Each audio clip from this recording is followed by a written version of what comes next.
It's time for Fibber McGee and Molly.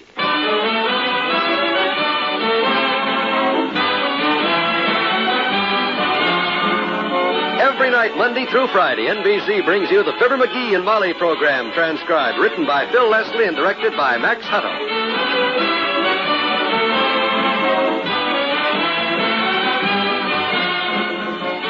In your community, there are people of different races, creeds, and nationalities. And each one of them has something to give to the community, his strength or skill or knowledge to make it a better place. And each of them deserves something in return. The simple American justice of equal rights in the community life.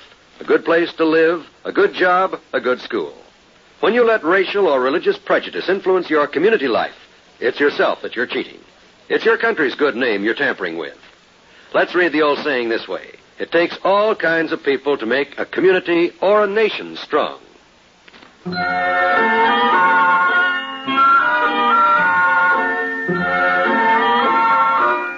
There was a new addition to the McGee household at 79 Wistful Vista yesterday, and both Mr. and Mrs. McGee are pretty happy about it. The little stranger, as yet unnamed, is a parakeet. He's sitting happily in his cage right now while the family flutters around him. Do you think he needs fresh water again, McGee? I'll get him some more bird seed. I just filled his bird seed in his water trough a minute ago, Molly. Isn't he cute, dearie? Look how brightly he looks at us. Yeah, he is a chipper, little Dickens. Hi, Buster. Isn't that sweet? You'd like to talk, wouldn't you, baby? Don't worry, he will talk when I get through training him, kiddo. After I work with him a while, I'll have him yakking his little head off. Won't I, boy? He didn't answer you. Why till I teach him to greet Doc Gamble every time he comes in the door. Watch this now. Look, Birdie. Here, Buster. Listen to me, boy. Listen. Hi, Fatso. Say that. Hi, Fatso. Hi, Fatso. He's trying. Did you hear that, Molly? You hear that? Did that sound like he was trying to say hi, Fatso? Frankly, sweetheart, no, it didn't. Sounded more like he's trying to say, go away, boy, you bother me. Don't make him nervous now. He has to get used to us, you know. Sure he does, and the sooner the quicker. Such a bright little thing. I'll bet we can teach him to say a few words. A few words? Boy, I'm going to teach this baby a vocabulary that'll make... Who's that? Can you see? Well, I can only see part of him through the front window there, but it looks like it might... That's him, all right. If you can only see part of him through that picture window, it's got to be him. Come in, Doctor. Hello, Dr. Gamble. Hiya, Molly. They told me downtown you bought a... Oh, is this him? Hiya, Birdie. Isn't he sweet, Doctor? We love him already. Don't get too close to him, Fatso. They're wonderful pets, Molly. I'd love to have one. Pretty Birdie. Pretty Birdie. Look out now. Don't leer at him like that, Doc. Get your face back from that cage. Want to scare the feathers off him? Oh, don't be so stingy. I'm not going to hurt your bird. Gee, I just wanted to talk to him a little bit. You go right ahead, Doctor. Oh, don't get too close to him, though. You might give him something. McGee, the doctor isn't going to hurt him. Of course not. All this fuss now over a little bird. I better cover his cage, Molly. He's liable to catch cold. Yes, he might. It's awfully windy in here. You stingy thing. Well, I don't want to be unreasonable, Doc, but I got plans for this bird. McGee's going to teach him to talk, Doctor, he says. Going to educate him. Yeah. Fine. Maybe the bird can return the favor and educate McGee. He should get along fine teaching a bird, though, at that. He's got that kind of a brain. Like a teacher, you mean? Like a bird, he means, and he's just jealous, that's all. Ha! I'm going to uncover him and take him out of that cage a minute, McGee. Oh, look at him cock his little head, Molly. Be careful now, kiddo, be careful. Climb on my finger. That's the way. Come on, there we are. He wants to join the company. Let me hold him a minute, Molly. Perch him on my finger. No. You better hold him, Molly. We'd like to, Doc, but birds are delicate. Oh, McGee, what could possibly happen? It's too risky. I'm not going to beg him, Molly. I'll go. Oh, Doctor, I don't know what makes I'll him just tell you one thing, though, you selfish little squirt. You'll never wear my white coat or my stethoscope again. Well... Next time you want to have your picture taken, borrow somebody else's. I came all the way over here just to bring you something, too. But I'm not going to give it to you. Let him hold the bird, Molly. Let him hold the bird. Here, Doctor. Climb on the doctor's finger. That's it. Oh, look at him, Molly. He likes me. I'll break him of that. Nice birdie. Nice birdie. Pretty birdie. Cheep, cheep. That's enough, Doc. That's enough. Here, I'll take him. Attaboy. Well, what'd you bring me, Doc?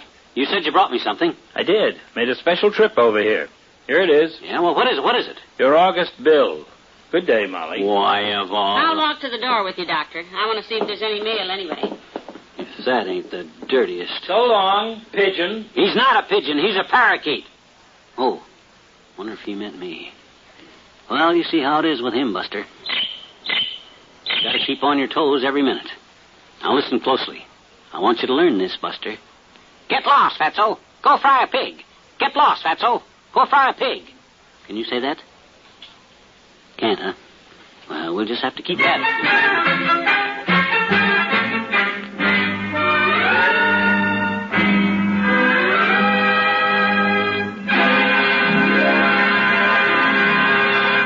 By now, practically everybody agrees that something ought to be done about some of our American school systems. But how much is anybody doing? You, for instance. You're a parent or a taxpayer or both. What about your child's school? Have there been any additions to the school facilities in the past 10 years to take care of the increased number of pupils? How about the teachers? Do they have a fair chance to fulfill their job? Or are they working with too many students and too little pay? Is your school system one that will attract the better young men and women in the community to become teachers? If the answer is no, then you and your community have a job to do. Your local PTA and other groups are working on this job. Join them. Help your children to get the education they need and deserve.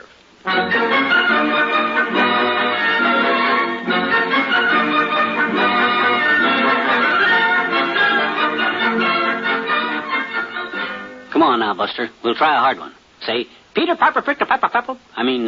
Peter Piper picked a pep. Too tough for you, huh? Okay, we'll try. Hi, Fatso.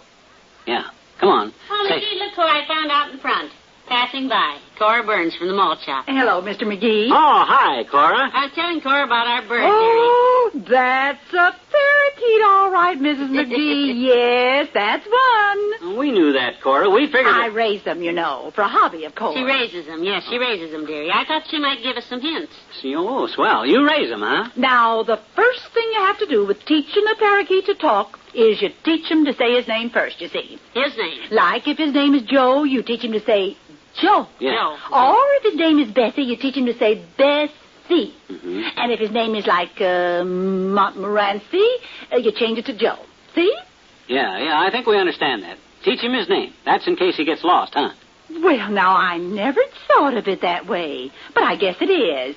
Then you gotta keep talking to him. Keep talking to him if you want him to learn. Keep trying, do you? Oh, you have to just keep it up all the time. They forget, you know. Oh? They got awful poor memories. Well, we got to remember that, Molly. We don't want to go out and leave any messages for anybody with this bird. He'll forget. How many birds have you had, Cora? Oh, I just love them, Mrs. McGee. I've had 7 parakeets. 7, huh? Oh, I don't go by any books or anything. No. I feed a special diet and everything. Oh. I got the diet wrote down at home, and I'll bring it to you the next time I see you. Oh, that'd be wonderful, Cora. We'd appreciate it. Yeah, you betcha. I got big plans for this bird. Well, I got to get on down to work now, but I'll bring that diet down. Good. You must have good luck with your birds, Cora, to raise that many. 7 of them. Oh, they learn to talk and everything. Just have one trouble, though. They keep dying on me. Oh. I'm going to get me another one tomorrow and try it again. Bye. Bye, Cora. Better get about 20 copies of the special bird diet of hers, kiddo. Be good to write phone numbers on the back of. Yeah, well, I've got to get upstairs and sort the laundry, McGee, and then get dinner started. Okay. You better put the bird back in his cage now so he doesn't catch cold. Okay, Tootsie. Okay. Back you go, Buster. Boy, the things I'm going to teach that bird nobody will believe are going to become... Come in. Hi, mister. Hi. Well, hello, Teeny. Come in. I was just talking to our new parakeet. Oh, what a cute little bird, mister. Hi, birdie. Hi. He's just darling, mister. I saw some at the pet shop and... But hey, why do little parakeets have bent bills, mister? Why is their beak bent over like that, parakeets? You never heard the story of how the parakeet got a bent beak, Teeny? No, I never did, I bet you. Well, sit down over here, Teeny. This is one of the classics. Oh, boy, a story. It's been a long time, hasn't it? Yeah. You see, Teeny, many years ago... How many? About 1,000 years ago, there was a beautiful forest out out past Dugan's Lake a ways. And in this forest, there was a wicked old witch, you see. Oh, boy. And at the edge of the forest, there was a little boy and girl, orphan kids. and they lived in a little cottage all alone. Oh, gee, little orphans, huh? And the woods all around them were just full of birds, little green and blue parakeets, you see. Only parakeets in those days had long, straight bills, like a woodpecker. Gee, I like woodpeckers, mister. Yeah.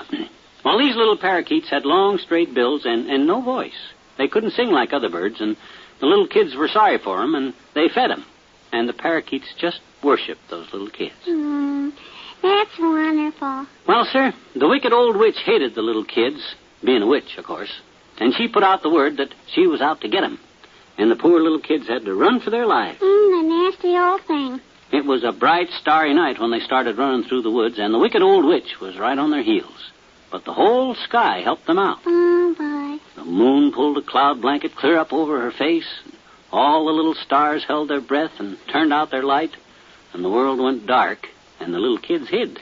Oh, boy, goody. Good for them. Well, sir, looked like they were safe for a while there, but then it happened. Oh, is this the bad part? The bad part? Yeah.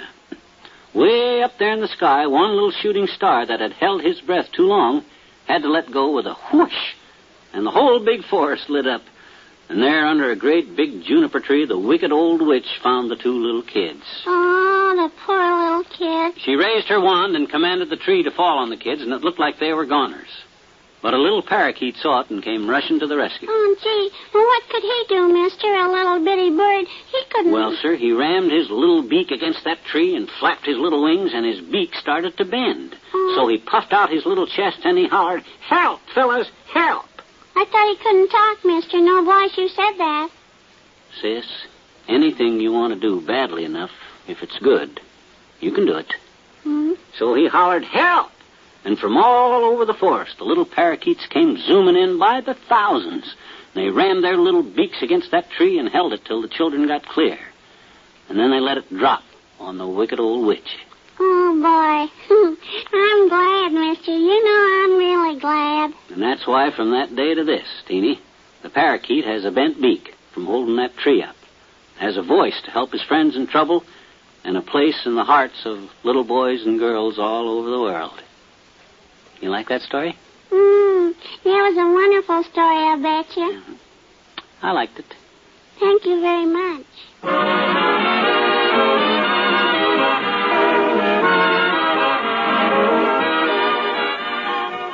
The old expression, "it's a small world," has new meaning today.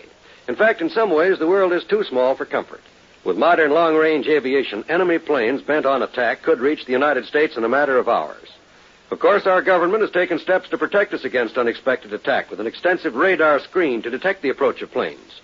But radar can't do the job alone. Eyes and ears are needed, too. The eyes and ears of patriotic citizens. Right now, the Air Defense Command needs 300,000 more volunteers for its Ground Observer Corps. Both men and women, from teenage up, can join the Ground Observer Corps and perform a valuable service for our country. Write or phone your nearest Civil Defense Center. Or write to Ground Observer Corps, Air Force, Washington 25, D.C.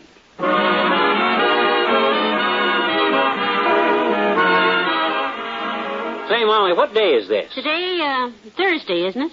It's funny, it feels like Tuesday. You know, this year every day feels like Tuesday. Yeah. Well, we'll see you tomorrow night. Good night. Good night, all.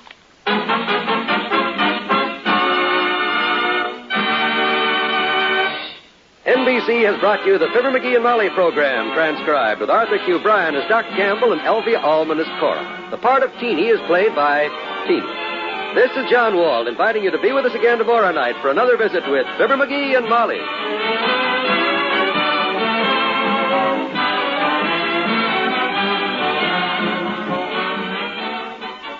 Just for laughs, hear Can You Top This tonight on the NBC Radio Network.